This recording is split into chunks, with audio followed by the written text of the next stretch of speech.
Acho que eu tô calmo. Hoje eu tomei muito suco de tamarindo. Acalma, gente, acalma. E aí todo mundo dando testemunho, né? Eu quase nunca dou testemunho, mas eu passei por uma situação assim também. Depois do Rio dos Meninos, a carreta tá vindo e eu meti o pé nesse freio. Aí parei, aí tava vindo Jairinho e outra pessoa, Valdeir, no trator. Aí deu tempo de parar, eu falei, aí o coração do ímpio bateu um pouquinho. Eu falei, rapaz, um cara desse tinha que ir atrás dele com a arma, parar ele, de tanto susto que a gente passa, o tanto que é ruim.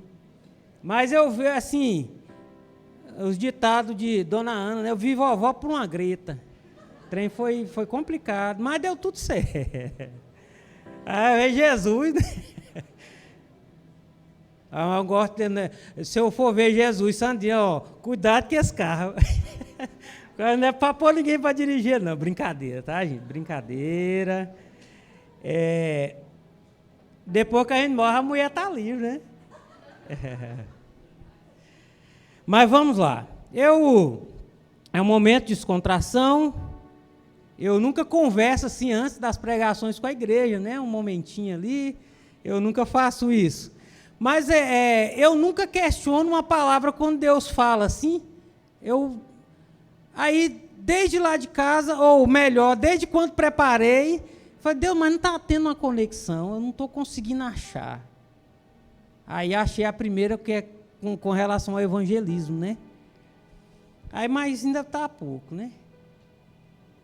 Aí depois, na hora dos dízimos, as músicas também deram uma conexão, né?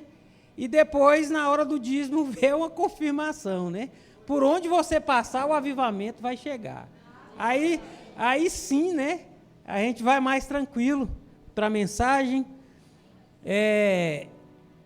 Eu sempre prego assim, às vezes, com o notebook, porque depois da pandemia, eu já tinha esquecimento demais, né? Você não está até preocupada, daqui um dia você não pode sair sozinho, não. Mas está sob controle, né? A mensagem está aqui, Deus vai falar, acredita ao seu coração. Nós vamos lá para um dos profetas menores, né? É menor não pelo tamanho da obra que realizou, mas por causa do livro, né? Que é mais curto, são só 4 capítulos. Então nós vamos ler 4 capítulos aqui rapidamente, brincadeira. Hoje eu estou cheio das gracinhas, né? Mas a palavra, eu acredito que vai falar ao seu coração. Vamos para o livro de Jonas. Eu ia repetir a palavra de quinta-feira, mas não vou repetir não. Quem perdeu, perdeu. Né? Aí tem aqui, todo mundo conseguiu encontrar. Talvez é um profeta que a gente lê ele pouco, né? É igual Ruth. Eu fiz igual tinha lá na internet. Eu abri a Bíblia em outro lugar, viu, Loiane? E fiz de conta que tinha achado. Aí depois que eu fui disfarçadamente encontrei. Mas é um livro que eu acho assim muito feminino. Ó, ler livro mais raiz, né? Mas é muito importante a história de Ruth.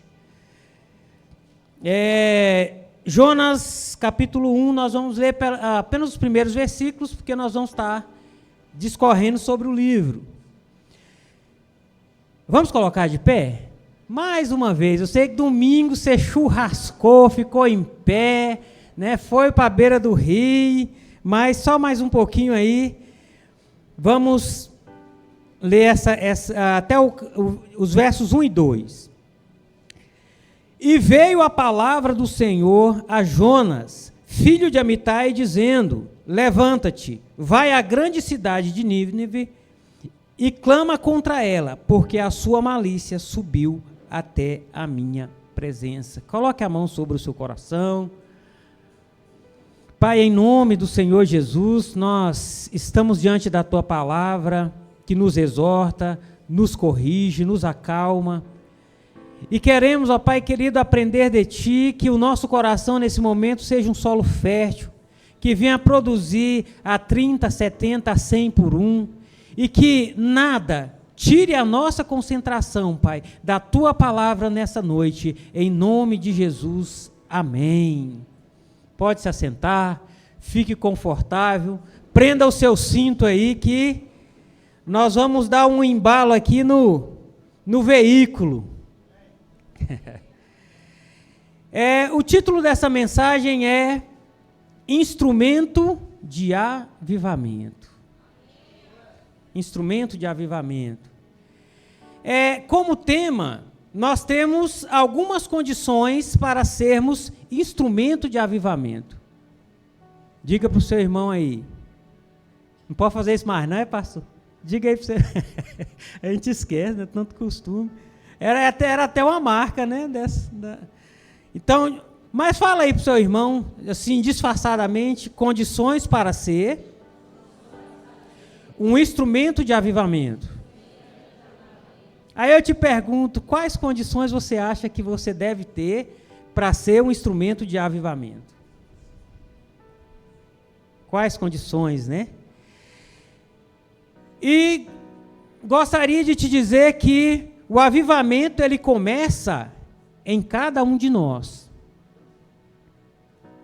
Se você ler o livro de Jonas, você vai ver que Deus realmente usou um ser humano comum para trazer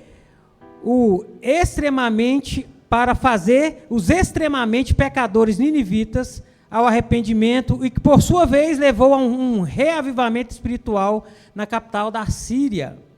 Seu nome era Jonas e ele foi instrumento de reavivamento de Deus em Nínive. É uma história que a gente conhece desde pequenininho na escolinha da igreja, quem participou, né? Eu não participei, não. Eu já vim para a igreja, era caduco.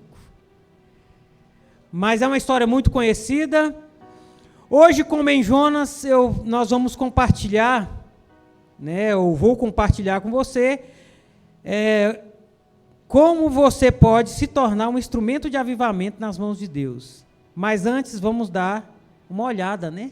Nessa palavra, nessa história de Jonas. Se fosse eu ou você, também não iria, não. Ia falar, ia brigar com Deus, ia questionar, ia bater o pé, ia fazer igual aqueles meninos que dá pirraça, né? Tem uns meninos que rolam no chão, gente. Você tem que pegar uma varinha daquelas árvores que tem, que dá uma varinha boa, né? Porque dá pirraça, não quer ir, não quer fazer, não vou tomar banho. É uma pirraça que Jonas teve, que qualquer um de nós teríamos. Eu até concordei com ele, né, concordo com ele diante dessa situação. Né? Então, Deus chama Jonas, um profeta de Israel, para pregar aos moradores de Nínive, uma cidade inimiga de Israel.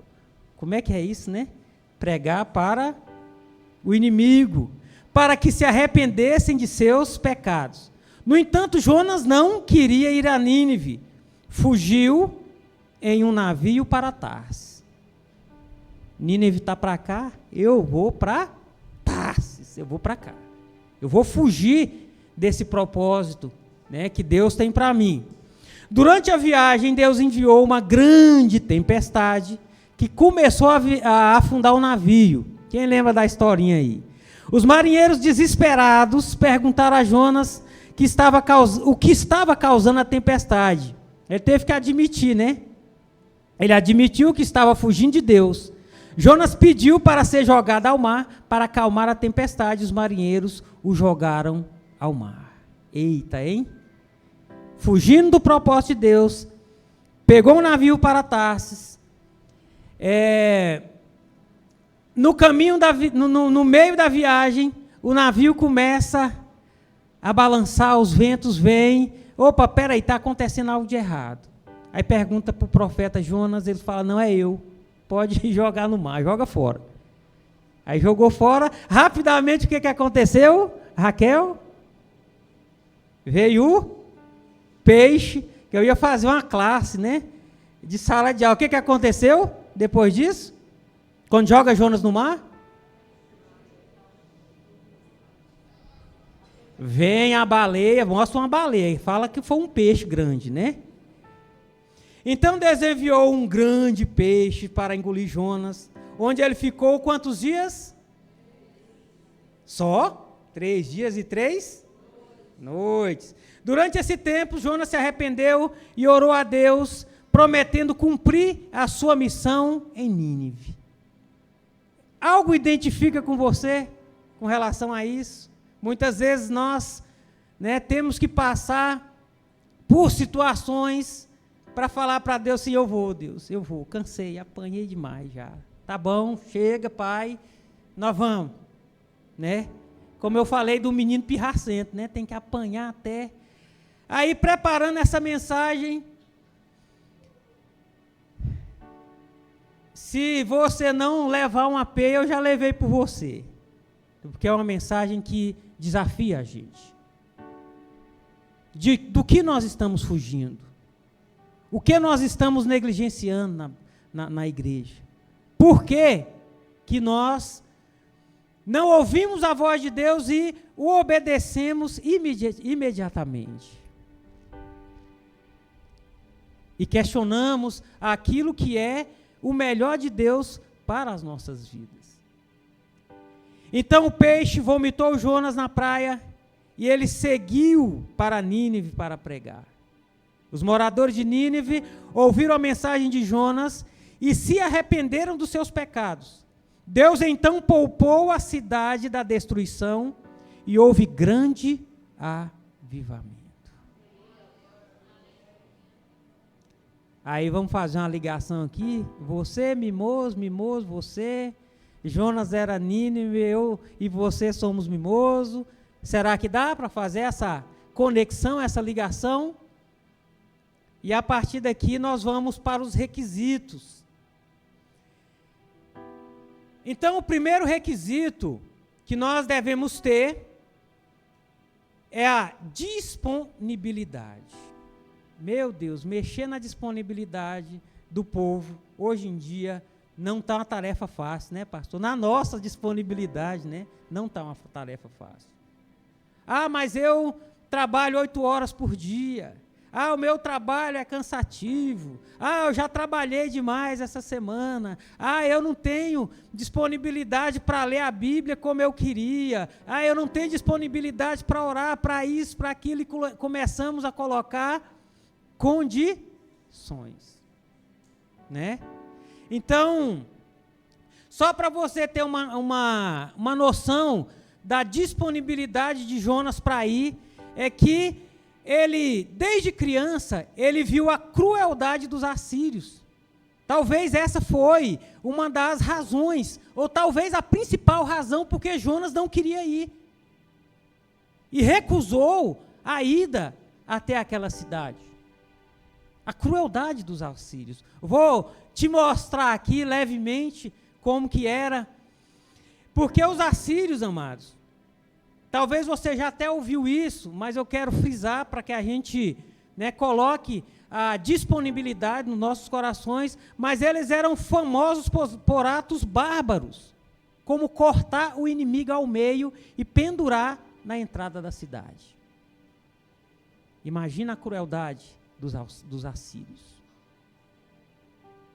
Eles não tinham pena, dó dos seus inimigos. Eles eram cruéis.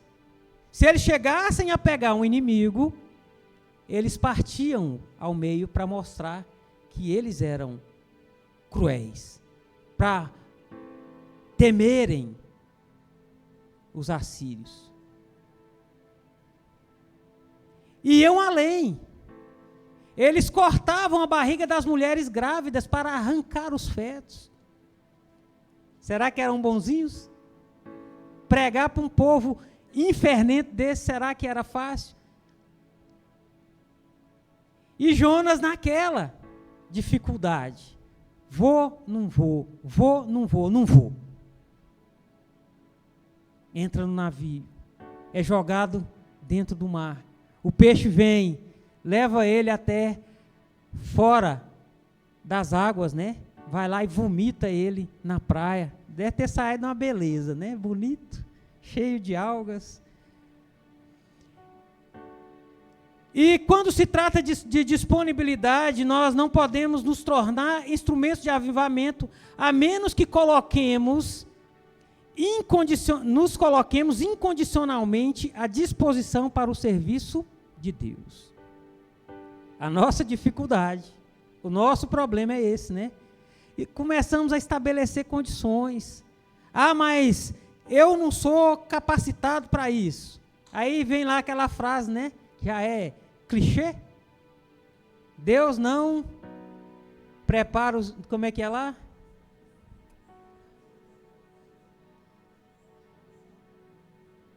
A gente até já decorou, né? Igual um versículo bíblico. Mas é isso, amados. Se você não está preparado, Deus vai te preparar. Se eu não estou, Deus vai me preparar. Então, um dos nossos problemas é olhar para nós mesmos e achar que Deus não é capaz de nos transformar ao ponto de sermos um instrumento. E isso acaba sendo uma barreira. A nossa disponibilidade com relação aos nossos afazeres diários. Ah, mas eu não posso. Já está tudo lotado, minha agenda para esse mês, né, dentro do que eu faço. E como que eu vou fazer a obra se já estou, né, fazendo tantas coisas para mim mesmo?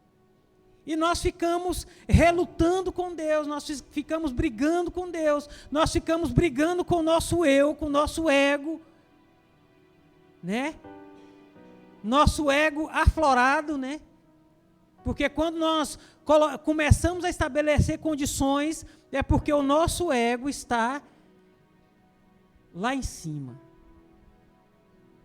Em um nível exagerado, talvez. É eu. Estou cansado, estou despreparado, eu não posso. Ah, mas eu não faria como Jonas, não. Deus me livre de brigar com Deus. Amados, eu não sei você, mas eu faço isso direto. Deus, eu não quero, Senhor, eu não vou, eu não sei o que eu faço da minha vida, eu sei o que eu tenho que fazer, mas eu acabo não fazendo.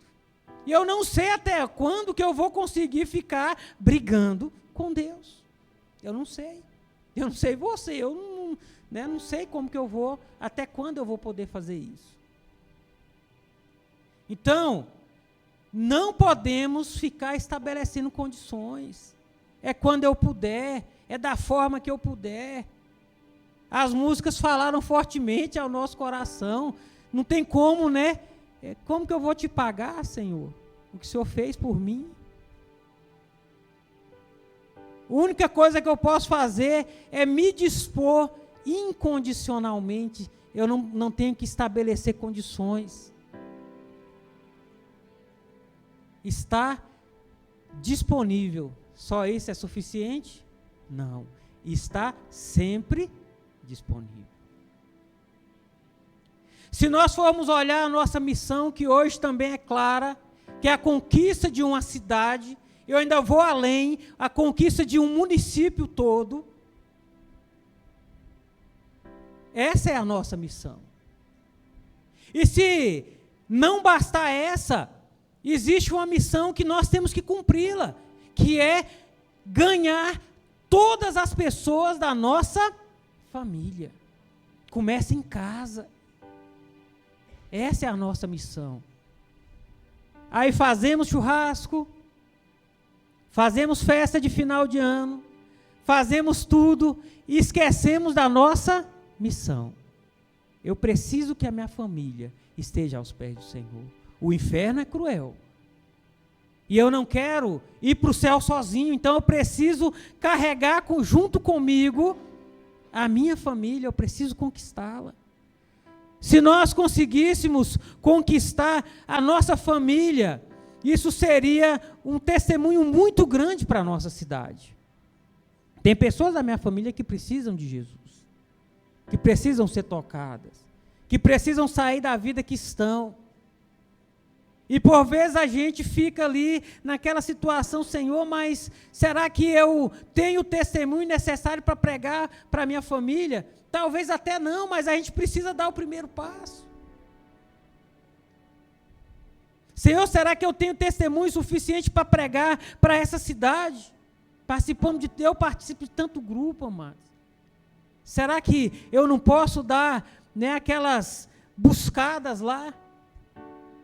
Hoje o pessoal do grupo do futebol estava meio acima do nível lá, em se tratando do álcool, né?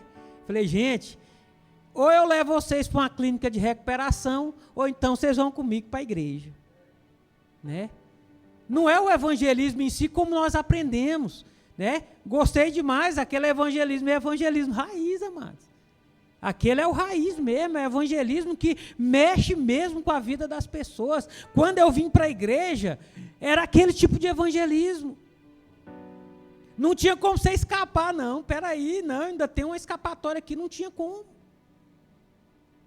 E sem contar, quando eu questionei essa palavra sobre avivamento, Senhor, será que essa palavra está em alta hoje?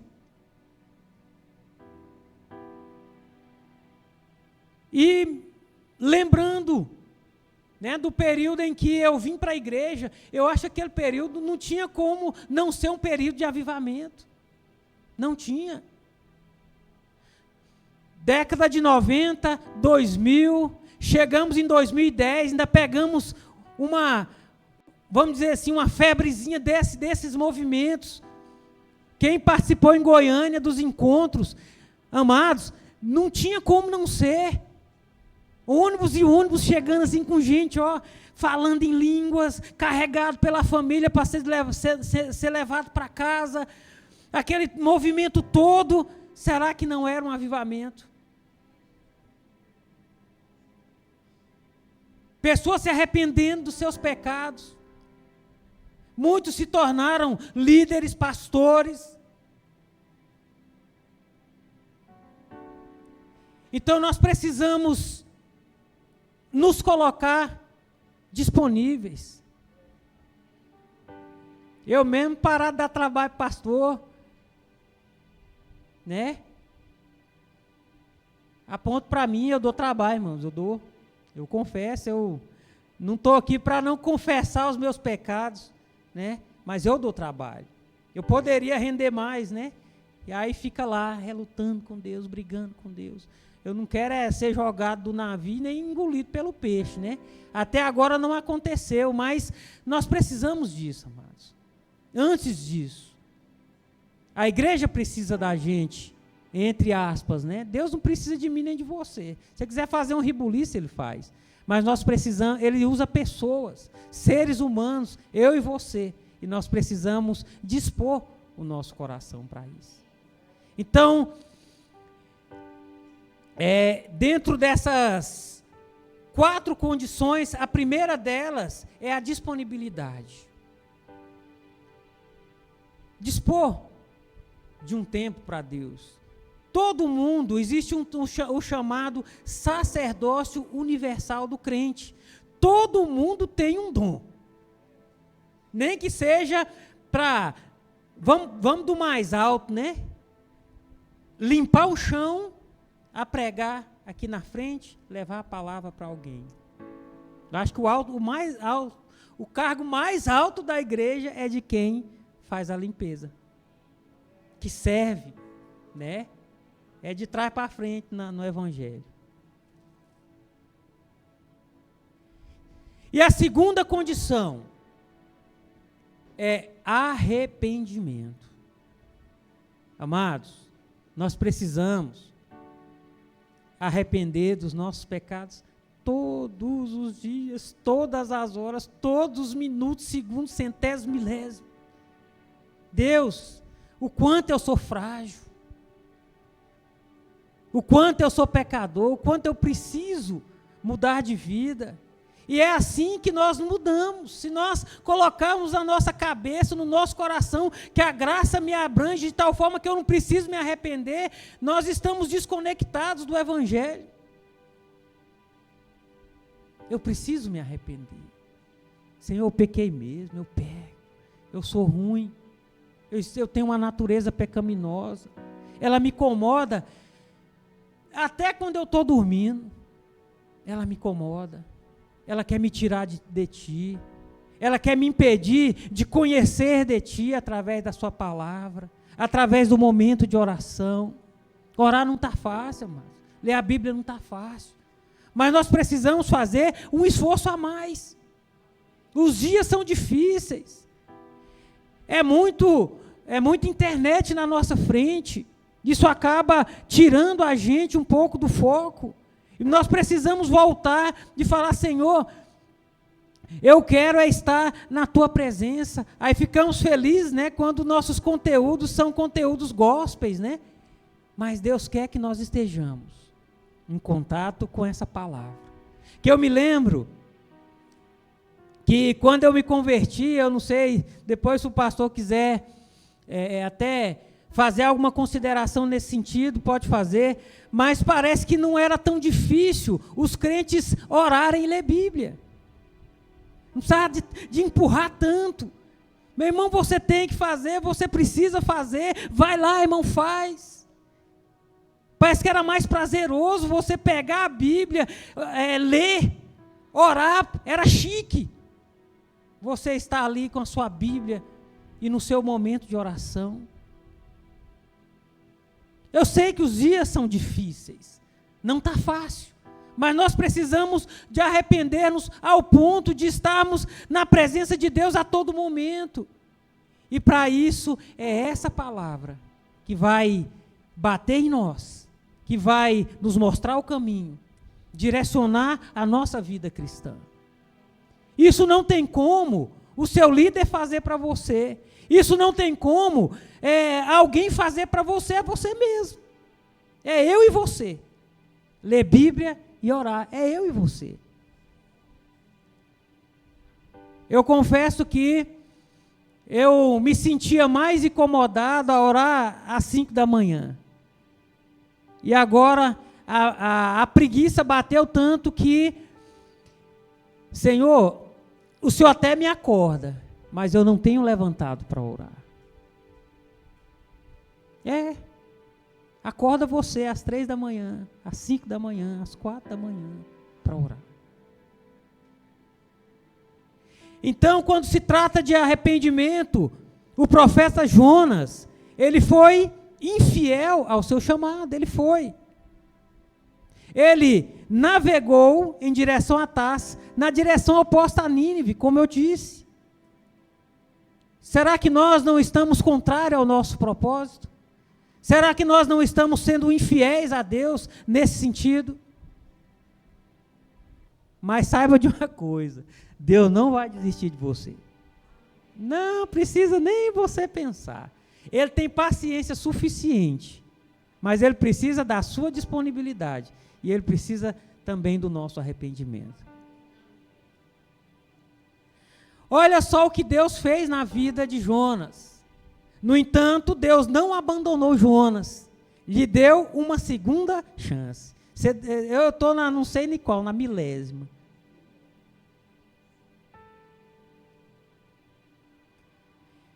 Jonas obedeceu e 120 mil almas foram salvas.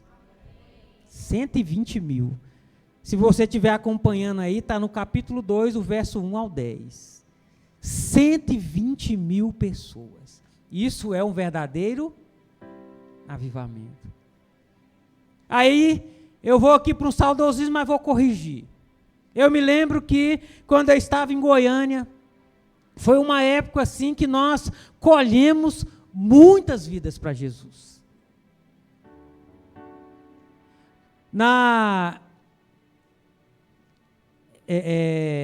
festa de Trindade, nós fizemos o evangelismo, fizemos o pós-evangelismo, e foi fundada, não sei hoje como está, a igreja lá em Trindade.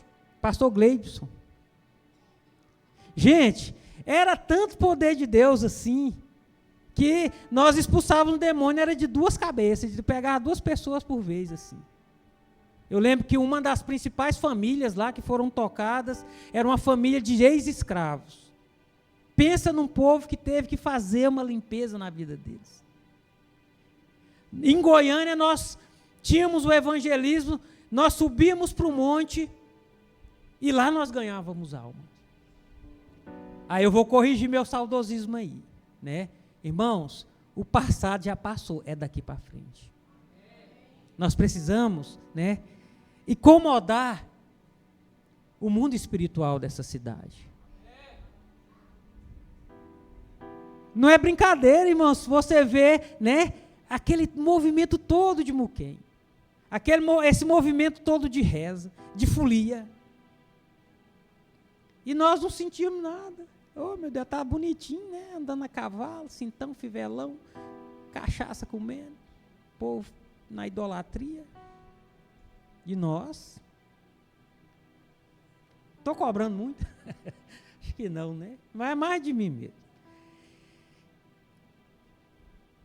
Então, Jonas foi responsável. Você quer ser responsável pelo menos de 12 pessoas? Salvação de 12 pessoas? Que isso é atribuído a Jonas, né? Depois Jesus chegar diante de você, ou você, né? Está aqui escrito na história da igreja de Mimoso que você foi responsável pela salvação de 12 pessoas. Olha só. Entra para o gozo do seu Senhor. Essa é uma segunda chance. Se você estiver se esquivando do chamado de Deus para o serviço, arrependa-se e peça perdão. Deus definitivamente vai usar você para a glória dele. Se estamos negligenciando o serviço, nós precisamos ajoelhar, chorar, babar, né, na presença de Deus. Senhor, eu preciso. E principalmente, né, eu quero, estou disponível.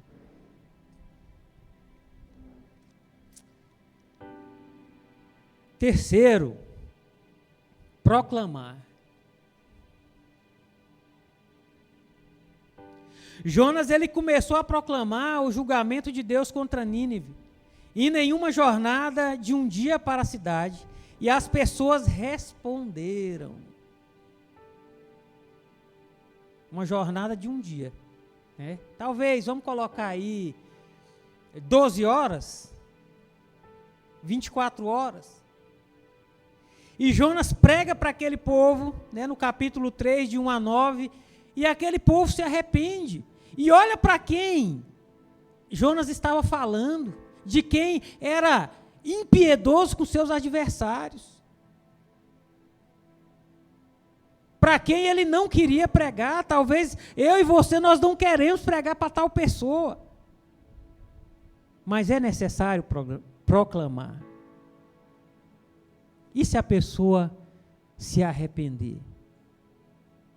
E se você for o incumbido de falar para aquela pessoa?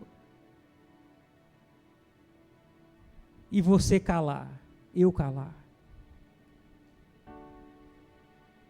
E quando se trata de avivamento, a proclamação do evangelho, ela é essencial, amados. Não existe avivamento sem arrependimento de pecados. E não existe arrependimento de pecados se nós não pregarmos e mostrarmos para as pessoas. Como o irmão do evangelismo, vou aqui usar a mensagem dos outros, né? Falou lá. É preciso ir. As ferramentas, está difícil, mas Deus vai nos capacitar.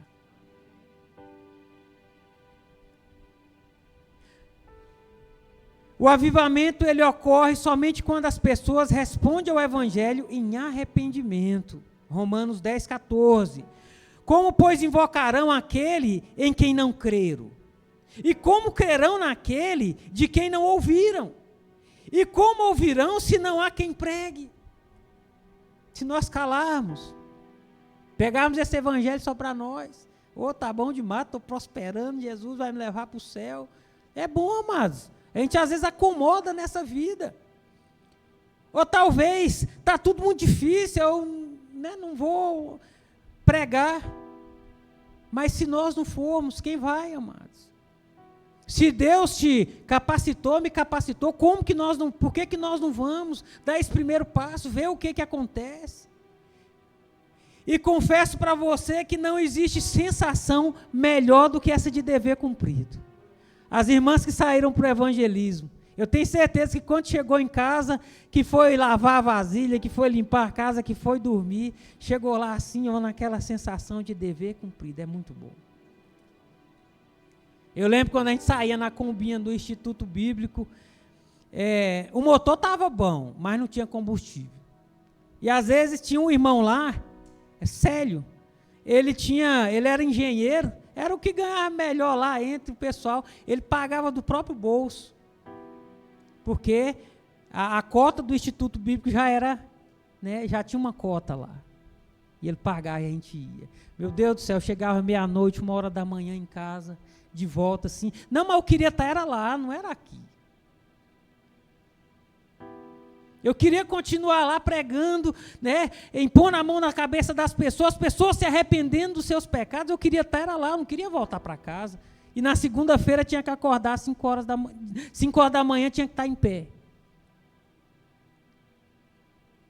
Para fazer a devocional. Então nós temos que ir. E sem contar, amados, é porque a gente pensa assim: eu vou pregar o evangelho. Caminhar um pouquinho, eu não costumo fazer isso não, né? Sai do tradicionalismo aqui. A gente pensa que não é uma tarefa arriscada pregar o evangelho, mas é. Dependendo de onde você for, dependendo para quem você levar essa palavra, talvez você não vai voltar de lá com uma resposta muito satisfatória. E sem contar que se nós formos olhar algumas pessoas, alguns irmãos que pregam, né, em outros países, o mundo, ele não gosta de nós não, mano. Se você pensar que você é amiguinho, se tiver amiguinho do mundo, está errado. E se você pensar que o mundo é seu amigo, ele não gosta de mim nem de você. Porque nós pregamos a verdade. Nem nós gostamos muitas vezes da verdade, falar a verdade para a gente: você está errado assim, assim, assim, assim, você precisa voltar para o caminho. Nem a gente não gosta. Aí imagina o irmão. Mas é uma tarefa arriscada. Aí se você está achando que sua vida está fácil, imagina a de Jonas pregar para um povo que cortava o povo ao meio. Cortava a barriga das pessoas, das mulheres grávidas. Tarefa arriscada, mano. Aí uma frase que eu nunca mais vou esquecer, que o evangelho, ele é espinhoso, mas ele é glorioso. Né? Apanhar por causa de Jesus deve ser bom. Até perder a própria vida. Rogério, isso é dramático demais. Mas, amados, nós estamos falando de uma missão, da missão da igreja. Da missão da igreja. E é um alerta, talvez não vai ser como nós estamos pensando. Até mesmo nas nossas pregações lá, né, no passado, que eu tenho que parar com isso, mas nós corríamos risco. Pregar no Amicaré, você corria o risco de ser atropelado. O trio elétrico passava, você tinha que fazer um cordão, e se alguém escapasse dali, podia se machucar. Fora o risco que já correram lá, quando foram pregar num show da Ivete Sangalo, a luz apagou, deu maior problema, saiu até no jornal. Não é uma tarefa fácil, é arriscado sim, tem suas dificuldades. Mas nós precisamos fazer. Que vale essa vida? Então nós precisamos começar em algum lugar. E lembre-se, o avivamento não é gratuito ou barato. Não é, amados. Ele não é barato. Ele pode custar o preço de lágrima. Ele pode custar o preço de sangue. Ele pode custar o preço de vidas. Pode. Mas nós precisamos começar em algum lugar. É na sua casa? É no seu vizinho? Onde é que é? Tem que ter um começo. Aí, para justificar, para você achar que não, eis que vos envio como ovelhas ao meio de lobos. Portanto, sede prudentes como as serpentes e inofensivo como as pombas. Mateus 10:16.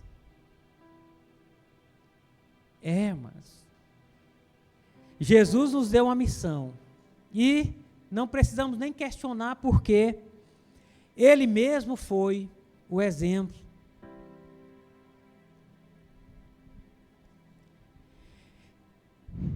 E uma outra condição que nós precisamos ter é a compaixão. Um texto assim, tremendo da palavra de Deus. Jesus, ao olhar para a multidão, ele teve compaixão. Aí nós olhamos para as pessoas que estão nas drogas, as pessoas que estão no alcoolismo, as pessoas que estão na idolatria, as pessoas que não conhecem Jesus ainda. E isso acaba sendo normal. Não, tá bom, a pessoa está até bonitinha, está arrumadinha lá, não tem problema não. Essas pessoas, elas precisam de Jesus. Só que no caso de Jonas, ele não tinha compaixão não. Ele não queria ir.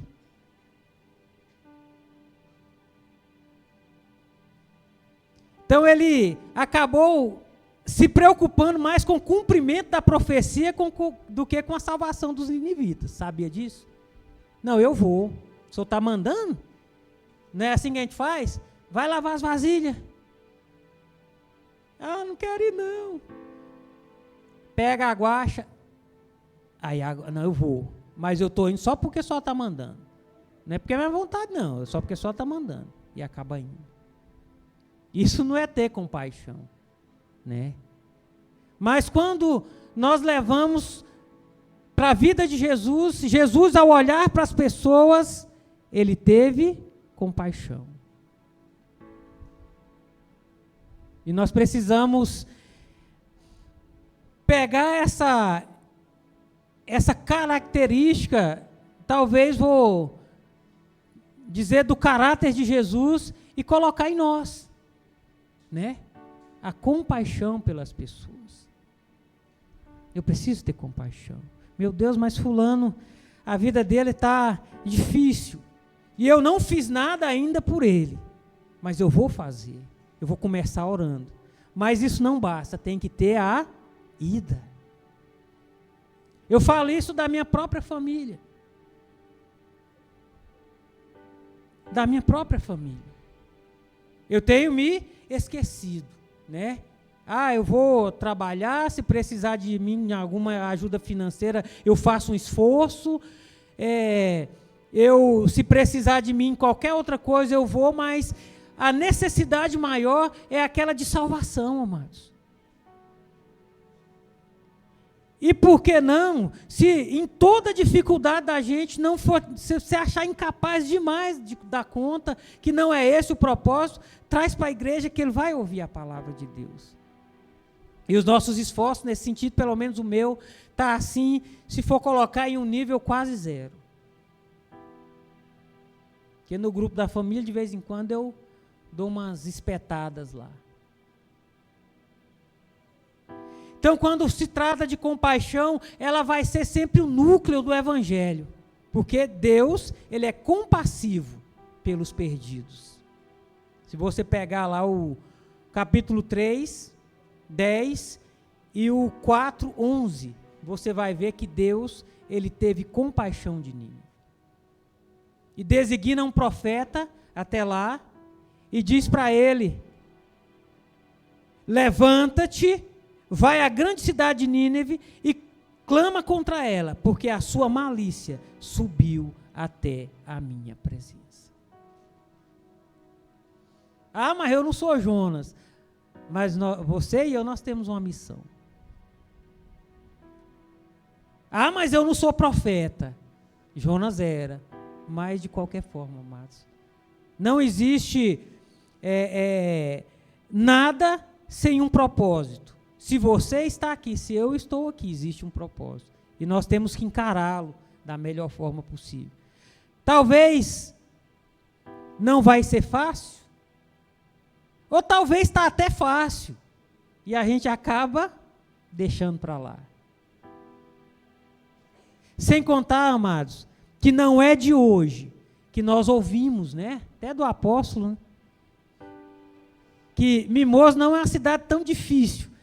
É difícil, né? Mas pelo seu tamanho, a gente consegue fazer algo diferenciado aqui. Ah, mas isso aí vai depender do pastor. Não. Depende de cada um de nós. Desde o dia que nós pegarmos a visão direitinho, que até os nossos filhos pequenos pregarem para o coleguinha, talvez nós quase chegamos no ponto. Né? Talvez nós quase chegamos no ponto. Eu não sei como é que criança iria pregar, né? Você tem que ir para a igreja. Né? Não, talvez até daquela forma meio radical, não, você vai para o inferno. E assim nós começarmos algo, amados. E sem contar que a compaixão é a qualidade mais importante de um cristão. Sem a sua disponibilidade, arrependimento e a proclamação, nós não vamos conseguir obter. Primeiro que nós vamos ter que ter disponibilidade. Depois, arrepender a ponto de estarmos com o coração preparado para estarmos levando a proclamação. Quando nós cumprirmos esses 3 primeiros, com certeza, amados, a compaixão ela irá abranger o nosso coração, a nossa vida, o nosso caráter, todos os pontos das nossas vidas. Amados, é uma contradição, né? É difícil, mas não é. É porque depende de mim e de você. Depende de uma decisão de falar, eu quero, e dar o primeiro passo. Né? Dar o primeiro passo. Aí, uma frase que eu ainda não consegui cumpri-la, né? Senhor, eu vou crescer esse ano. E não estou crescendo já faz muito tempo. Mas nós precisamos nos desafiar. Ah, mas quando a gente pedala, eu vou conseguir 100 quilômetros. Eu consigo. Mas quando chega nos 50, eu quero desistir. Mas eu dou conta de pedalar até os 100. O negócio é que nós estamos desistindo na metade do caminho. Nós estamos desistindo. Mas você consegue. Você precisa sempre se desafiar. Eu consigo. Eu vou conseguir. Nós temos ouvido tanto, né, sobre identidade, que eu sou filho de Deus. Eu consigo me arrepender. Eu consigo vencer o pecado. Eu consigo orar. Eu consigo ler a Bíblia. Eu consigo fazer no tempo que eu estou disponível. Na hora do almoço. Antes de ir para o trabalho. Depois do trabalho. Antes de dormir. Eu posso pegar minha Biblinha. Eu estou chique, ó. Comprei uma Bíblia nova. A minha outra, eu acabei com ela vindo para a igreja, que ela era muito grande, a capa arruinou lá, mas eu gosto muito dela, vou mandar consertar. Fiz um investimento, graças a Deus, lá em casa, comprei uma Bíblia para mim, uma passanda, que é ruim trazer Bíblia grande, né? Os crentes vêm de carro para a igreja, não anda mais de Bíblia na cidade. Mas nós precisamos, amados, ter cheiro de crente, viver de crente, andar de crente, para que a gente consiga chegar em algum lugar. Amado, se você olhar para mim e não tiver compaixão de orar por mim, e eu olhar para você e não tiver compaixão de você para orar por você na sua dificuldade, algo está errado conosco. Se eu lembrar do irmão, essa dói, só para falar mal dele, eu estou fazendo tudo, menos tendo essa característica na minha vida. De quando Jesus olhou para a multidão, ele teve compaixão. E quando essa compaixão chegar no nível exato em nossas vidas, eu tenho certeza que quando você pregar para as pessoas, algumas vão rejeitar, mas muitas vão cair chorando aos pés de Jesus. Eu imagino assim, Jesus olhando para alguém e a pessoa não resistindo. Meu Deus, eu vou cair aqui arrependendo dos meus pecados. Eu e você, nós nunca vamos ser Jesus. Mas nós podemos chegar em um nível da nossa vida cristã, de oração e de leitura da palavra, de conhecimento de Deus, de adoração, que as pessoas passam a confiar na gente, os seus problemas, e a partir daí não tem via mais fácil de levar o evangelho. Ora por mim, eu sei que eu vou ser curado se você orar. Ora por mim, porque eu sei que meu problema vai ser resolvido se você orar. Você não precisa nem falar muito não, põe a mão na minha cabeça aqui, vai acontecer.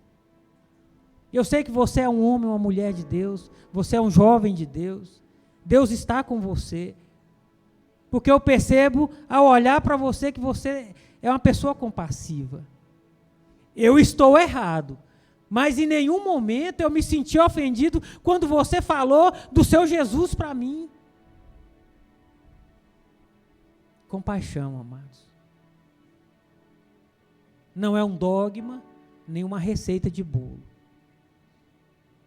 Mas quando nós tivermos disponibilidade, arrependimento, proclamar o evangelho, a compaixão estará presente em nossas vidas.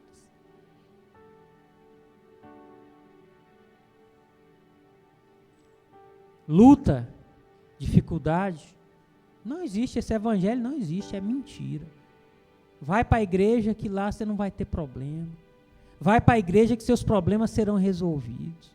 Vai para a igreja que lá todo mundo é bonitinho, certinho, não tem ninguém imperfeito, negativo. Fala a verdade para a pessoa. Você vai para lá, mas fulano pelo menos está lá tentando, tenta igual ele. O mundo usa esses argumentos. Faz igual ele pelo menos, vai para lá. Chega lá, se Jesus vai mudar a sua vida, a sua muda a dele. E assim nós vamos conseguir fazer uma grande diferença.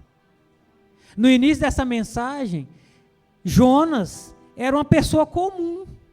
Não, mas tem que ser fulano de tal que é especial. Não, amado. São pessoas comuns, cheias de falhas, de defeitos. Acho que esses trem não cabem da gente nunca. É a gente que tem que lutar para ficar melhor a cada dia. O trem forte é esse corpo, essa carne indecente que não me deixa, às vezes, avançar. Mas desistir? Nunca. Não é o brasileiro só não, né? O brasileiro não desiste. Crente não desiste nunca. Tem situações da minha vida que eu estou tentando vencer há anos, amados. Mas eu nunca desisti. E nem vou desistir. E te convido a não desistir também.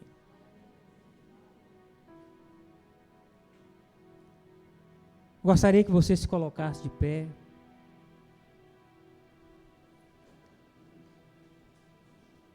Nós precisamos voltar a chorar nos pés de Jesus, né? Deus, eu preciso.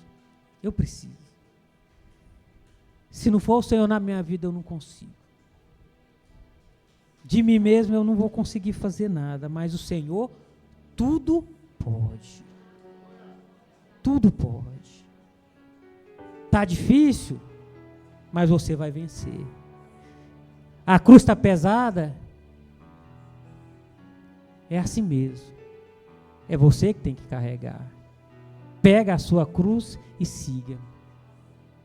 O evangelho, ele está esquecendo dessas coisas. Muitos pregadores, né, estão esquecendo. Que é vida de cruz. É vida de renúncia. E a renúncia, ela tira o nosso comodismo. Coloque a mão sobre o seu coração. Comece a falar com Jesus. Talvez nesse momento você não tem nem palavras. Está difícil sair um arrependimento, a disponibilidade, a compaixão, o proclamar. Talvez hoje, né, você vai aprender uma dessas características, dessas condições, mas já é o primeiro passo dado. Então comece a orar, falar com Deus. Talvez você vai fazer isso de forma involuntária, mas faça. Talvez sem querer mesmo. Senhor, eu estou disponível. Senhor, eu vou proclamar o seu evangelho. Senhor, eu vou me arrepender dos meus pecados. Senhor, eu vou mudar de vida, eu quero crescer, ainda dá tempo esse ano. Eu vou crescer, eu vou evangelizar alguém, eu vou levar a sua palavra, nem que seja timidamente, mas eu vou. É no meu trabalho, é na faculdade, é no colégio, é na cidade, na praça, é em algum lugar. Senhor, me dá coragem, Senhor. Me dá coragem, Senhor. Me dá coragem, Pai. Peça para o Senhor nessa noite. Senhor, que a Tua palavra fale comigo. Em nome do Senhor Jesus, Pai, eu coloco as nossas vidas, a vida da igreja de Mimoso diante da Tua presença. Pai, fala com nós através desse texto. Através, Pai querido, da vida de Jonas. Muitas vezes nós não queremos vencer em algumas áreas das nossas vidas, mas nos dê condições, Pai, para cumprir o seu ID, a sua palavra, para fazer a sua vontade. Em nome do Senhor Jesus, em nome do Senhor Jesus, Pai. Te agradecemos, porque a tua palavra, ela é que nos transforma.